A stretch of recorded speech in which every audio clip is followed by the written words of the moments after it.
쉽게 읽는 기독교 강요 34페이지에서 39페이지까지 내용입니다. 책을 보시면 제8장, 9장, 10장 세 개의 장을 오늘 다룹니다. 성경의 진리를 확신할 수 있는 확고하고 타당한 증거들이 있다. 성경은 하나님의 뜻을 잘 증거하는 책인데 이것이 왜 하나님의 말씀이고 중요한 증거가 있다는 것을 바로 지금 여기서 다루고 있습니다. 자, 책을 보시면 우리가 성령님을 통해 성경에 대한 확신을 갖고 그에 맞는 경의를 갖추고 성경을 대할 때 이성적인 논증들이 믿음에 도움이 된다. 이 문장이 사실 전체에 대한 답을 갖고 있어요. 성경에 대한 가장 정확한 증거는 성령님께서 우리에게 주시는 그 마음의 그런 어떤 확신인 것인데, 그래서 확신을 갖고 성경을 대할 때 그 다음에 이 성경 말씀을 잘 이해하게 되고 배우게끔 됩니다. 우리의 믿음은 성경 안에 있는 신적인 지혜의 부요함과 그 순서와 배치를 고려할 때 크게 확증된다. 제가 간단하게 써봤는데 확신을 가지고 성경을 존대하면서 대할 때 이성적으로 잘 이해하고 논증하는 믿음이 됩니다. 우리는 성경의 교훈이 기이할 정도로 순수하다는 사실을 확신하면서 성경의 모든 부분에서 아름다움을 본다. 우리의 마음은 언어의 아름다움보다는 계시된 내용의 위엄에 감탄을 쏟아내며 더욱 확신을 얻게 된다. 하나님의 지혜는 일반적으로 하나님 나라의 위대한 비밀이 간단한 문체로 언급되는 데서 드러난다. 그 누구도 말씀의 능력이 언어의 아름다움에 있다고 주장할 수 없다. 그 진리들은 너무나 강력하기에 인위적이고 기술적인 언어의 도움이 필요 없다. 바울은 고린도 교인들에게 그들의 믿음은 사람의 지혜가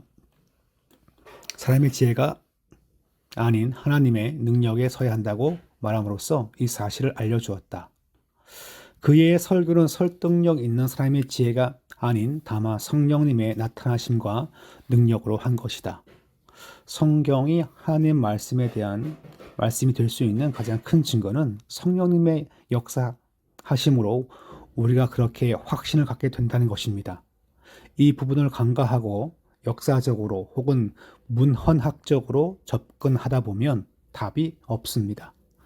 이미 쓰여진 지가 이미 쓰여진 지가 3,000년 이상 된 책도 있고 또 대부분은 2,000년 전에 쓰여진 책인데 그렇다 본다면 사람이 갖고 있는 학문적인 접근으로는 성경 자체의 권위를 세우기가 쉽지 않습니다.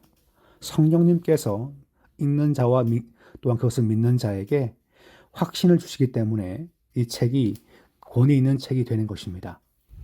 성경에는 그 어떤 아름답고 훌륭한 인간의 글에서는 찾아볼 수 없는 능력이 있다.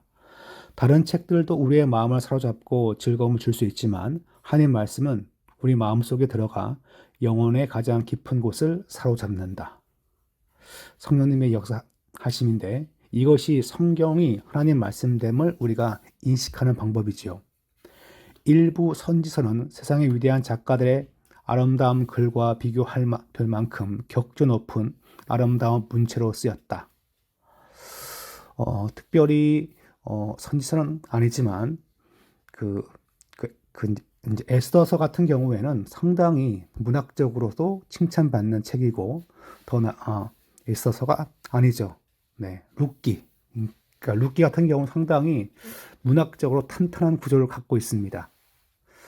자, 이는 성령님이 격조 높은 문체로 성경 전체를 쓰실 수 있었음을 보여준다. 하지만 하나님의 장엄함과 다윗과 이사야의 아름다운 언어에서뿐만 아니라 예레미야와 아모스의 글처럼 평범한 언어를 통해서도 분명하게 드러난다. 이렇게 말합니다. 그렇다면 성령님의 그와 같은 확신과 더불어서 성경의 자체가 주고 있는 독특한 면이 있습니다. 구약 성경과 신약 성경이 갖고 있는 몇 가지 증거들이 있는데 첫 번째, 구약 성경의 권위에 대한 몇 가지 증거들. 모세 글을 보면 그의 가족에게 수치가 되는 내용이 기록되어 있다. 수치, 이게 상당히 중요한 겁니다. 성경에 인물이 나와 있는 사람들의 수치적인 부분들을 가감하지 않고 다 기록합니다. 지금 여기 보시면 나와 있어요. 시므온과 레위는 형제요. 그들의 칼은 폭력의 도구로다. 그는 친형과 누이가 했던 불평을 생략할 수 있었지만 진실하게 그대로 기록했다. 그럽니다. 그러니까 이제 네, 그건 이제 민수기 내용이죠. 지금 창세기 내용은 자기 조상들의 좀 잘못된 부분들도 그냥 썼고, 지금 모세는요, 자기 친형과 누이가 했던 불평들도 그냥 잘 쓰고, 불평했다가 누이가 문둥병에 걸리죠. 그것도 다 씁니다. 수치된 내용을 가감하지 않고 쓴 걸 보면, 아, 성경책은 좀 뭔가 특별하다를 볼 수 있어요. 수치 기억하십시오. 그 다음 페이지 가시면 모세는 수많은 기적들을 기록했다. 이러한 기적들이 실제로 일어났는지 묻는 사람들은 모세가 이 기적들을 회중 앞에서 선포했을 때 아무도 반대하지 않았음을 주목해야 한다. 회중, 목격자의 역할이 중요합니다. 목격자. 회중이 바로 그 사건들의 목격자였기에 모세는 허위 진술을 할 수 없었다. 앞에는 수치스러운 내용도 잘 기록했고, 두 번째는 목격자의 역할이 있습니다. 성경은 항상 쓰여질 때 혼자 쓰는 사람이 독단적으로 쓰는 것이 아니라 본인이 쓰고 난 다음에도 목격자들의 기능이 있죠. 다 보았기 때문에 허튼 내용을 쓰면 안 됩니다. 그들은 누구도 모세가 언급한 하늘에서부터 내려 만나에 대해, 반석에서 터져나온 물에 대해, 장막 위에 있던 구름에 대해, 그리고 하나님이 산 위에서 말씀하셨을 때 나던 천둥 소리에 대해 반박하지 않았다. 그래서 목격자들의 기능이 있습니다. 우리 사복음서 말고도 뭐 도마복음서, 뭐 바울복음서, 베드로복음서 같은 책들이 있는데 이런 책을 보면 목격자들이 과연 그것을 승인했을까요? 그래서 사실 이런 복음서들은 사도들이 쓴 것이 아니라 한 2세기, 3세기에 이제 가짜 저작자들에 의해서 쓰여진 마치 소설 같은 책이라 그렇게 보고 있습니다. 그래서 흔히 이제 도마 복음서가 유명한데 그 말고도 뭐 베드로, 바울 복음서 같은 것들이 있어요. 근데 이제 그 내용들을 보면 목격자들이 인정하지 못할 내용들이기 때문에 자연스럽게 권위를 다 잃게 되는 거죠. 자, 두 번째는 이제 목격자의 기능이 있고요. 세 번째는 뭘까요? 이사야서는 유대가 평화로울 때 기록되었다. 그러나 이사야는 예루살렘과 멸망과 포로, 심지어 구원자 고레스에 대해 선포했다. 이는 고레스가 태어나기 100년 전에 기록된 것이다. 예레미야는 심지어 유다 백성이 포로로 잡혀가기도 전에 포로 기간이 70년이 될 것이라고 예언했다. 예언입니다. 예언. 구약 성경에서 독특한 특징, 성경의 권위를 세워주는 것은요, 예언한 내용이고 예언이 다 맞아떨어지는 겁니다. 그래서 영적인 권위가 있는 책이라 볼 수 있습니다. 예언. 아까 했기 때문에 수치, 그리고 증인들의 기능, 그리고 예언 등이 구약 성경의 권위에 대한 특징을 보여줍니다. 그러면 여기 밑에 좀 안 했죠? 신약 성경의 권위에 대한 몇 가지 증거들이 있다라고 나와 있어요. 공관복음의 세 저자는 단순하고 꿈이 없는 문체로 사건들을 기록했지만 그럼에도 불구하고 그리스도의 설교는 이런 모두의 감탄을 자아낸다. 또한 우리는 바울과 베드로의 글을 볼 때 감탄하지 않을 수 없다. 우리는 그들을 통해 사람들이 변화되는 것을 본다. 글은 상당히 이제 문학적이기도 하고 또 문체가 다 각각 다르죠. 근데 이제 가장 특징은 이겁니다. 변화. 책을 본 자들이 변화가 되는 것입니다. 그러면 사람들이 자연스럽게 그 책을 또 보죠. 그러면서 공동체가 아까 했던 목격자들의 역할이 있어요. 초대 교회도 그래서 그들을 통해서 자연스럽게 권위 있는 책이라고 보게끔 되는 거죠.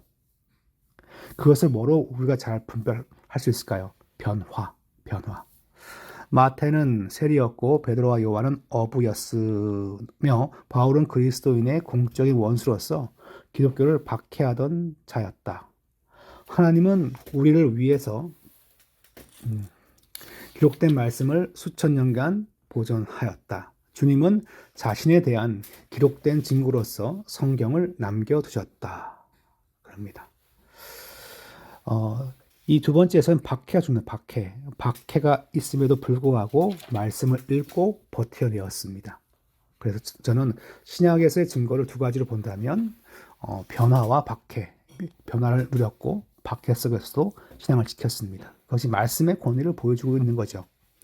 그래서 이번 8장에서의 문제는요, 신구약 성경의 권위를 세워주는, 영적 권위를 보여주는 증거가 3개, 2개 정도 있는데 그걸 정리하는 것으로 문제를 만들었습니다. 제 9장을 보시면 성경을 무시하고 새로운 계시를 구하는 것은 하나님의 뜻에 어긋난다. 성경만이 하나님을 보여주는 유일한 증거란 거예요.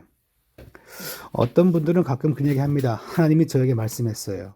그 말씀이 그냥 개인적인 기도의 확신이면 되는데 나에게 음성으로 들려주었고 난 이걸 확신합니다. 그래 버리면 너무 지나치게 자기 확신에 빠져버리면 문제가 있습니다.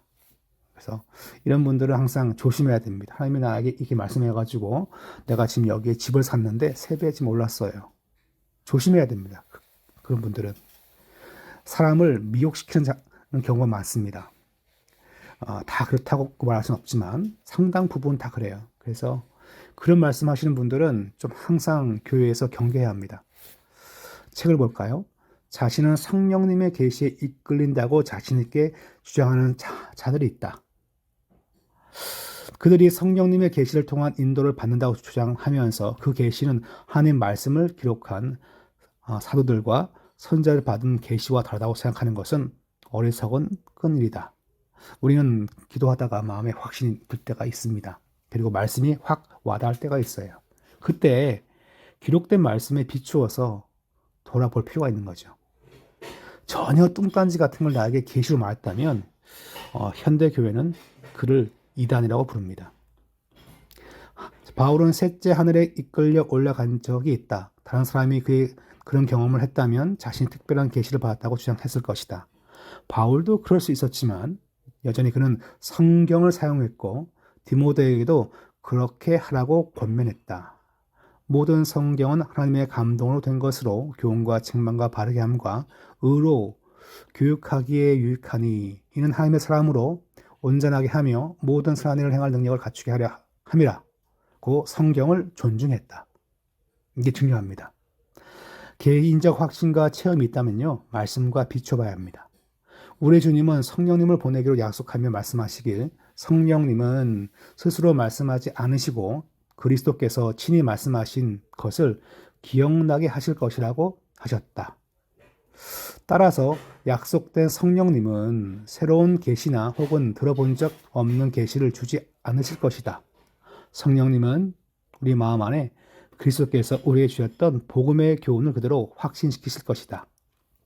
네, 성령님께서 우리에게 와가지고 뚱딴지 같은 말씀을, 뚱딴지 같은 계시를 주는 것이 아니라 예수의 영으로 처음부터 오셨기 때문에 예수 그리스도의 구원과 복음과 교회와 성도를 세우기 위해서 성령이 역사하시는 하나님이십니다. 그래서 성경과 비추어서 나에게 주어진 확신을 돌아봐야겠죠. 자, 지금 얘기 중요합니다. 이를 분명히 하자. 성령님께서 유익과 복을 받기 바란다면, 성령님께 유익과 복을 바라기 바란다면 부지런히 성경을 읽으며 성경의 음성을 들어야 한다. 어디 세미나 많이 가시거나 어떤 누군가의 강의를 듣는 것도 나쁘지 않지만 중요한 것은 성경 자체를 읽고요. 성경을 배워야 합니다. 그래야 분별력이 생기고 지혜를 배우는 거죠. 만물 위에 계신 성령님을 성경에 복종시키는 것은 모욕이라고 말하는 사람들이 있다. 상당히 약간 이런 은사주의 운동을 하시는 그런 분들이나 교회에서 이런 얘기를 많이 해요. 성령님은 지금도 자유롭게 활동하신다고. 그렇게 말하는 저희가 뭘까요? 성경에 매이는 것이 아니라 우리의 감성에 매이는 거죠.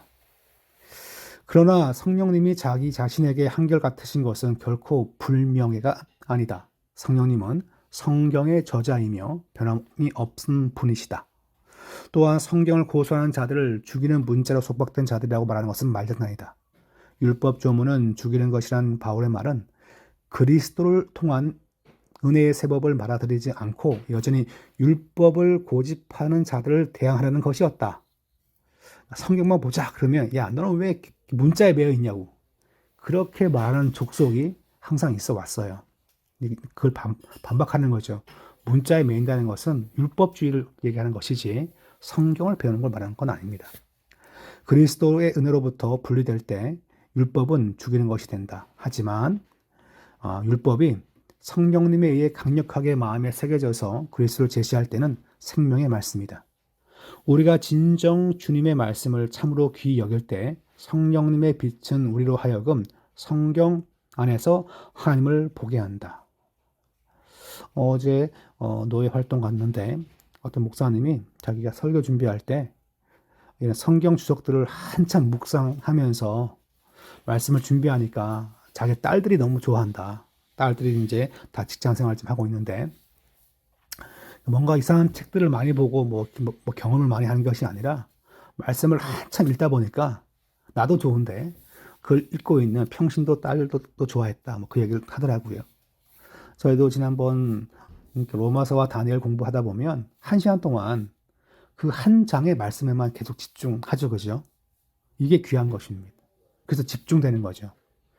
한 1분, 2분 읽는 것이 아니라 1시간 동안 계속 똑같은 걸 반복하면서 읽고 공부하다 보니까 하나님을 보게 되는 겁니다.